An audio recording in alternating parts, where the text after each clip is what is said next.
Labdien! Īsts ieskats Latvijā. Latvijas sabiedrībā, ja mēs skatāmies no mobilo telekomunikāciju puses. Ko mēs redzam? Redzam to, ka šobrīd sabiedrība kļūst aktīvāka.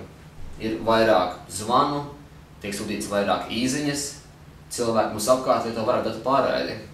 Tas viss norāda uz to, ka dažādi piedāvājumi, kas ir tirgū, kas ir izdevīgi, viennozīmīgi veicina aktivitāti, kas ir apsveicami. Ja mēs skatāmies, kam tad cilvēki zvana, kam zvana es, kam zvana mūsu draugi, kolēģi, radi, tie zvani pārsvarā ir tam savējo lokam apkārt, kas arī ir dažādi cilvēki. Un tad mēs, Tele2 komanda, uzdevām jautājumu, kas varētu būt kaut kas ļoti jaudīgs, ko mēs varam no savas puses piedāvāt.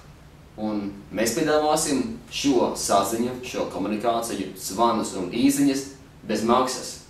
Nākamais jautājums ir bez maksas dažiem draugiem, cilvēku grupai, kaut kam lielākam. Mūsu atbilde bez maksas pusei Latvijas, kas ir ļoti daudz cilvēku, 1,1 miljons cilvēku. Jaunais tarifplāns savējiem dod iespēju katram no mums, mums cilvēkiem apkārt, zvanīt pusē Latvijas bez maksas, sūtīt īziņas bez maksas. Vienīgās izmaksas ir neliela abonēšanas maksa. Citādi, sky is the limit. Kā mēs to varam piedāvāt? Labs jautājums, un es domāju, ka atbilde ir efektivitāte. No vienas puses klientu skaits.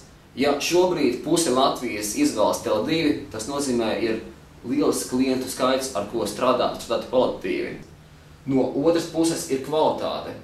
Ir būtiski paplašināts tīkls, ieviestas jaunākās tehnoloģijas, un Latvijas valsts regulators, kas mēra kvalitāti, saka, Tele2 kvalitāte ir ļoti laba un vairākos parametros labākā Latvijā.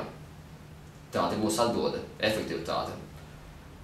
Vēlreiz no manas puses ir, tad uzziniet, kas savējiem, jūsējiem ir padomā. Uzzvaniet!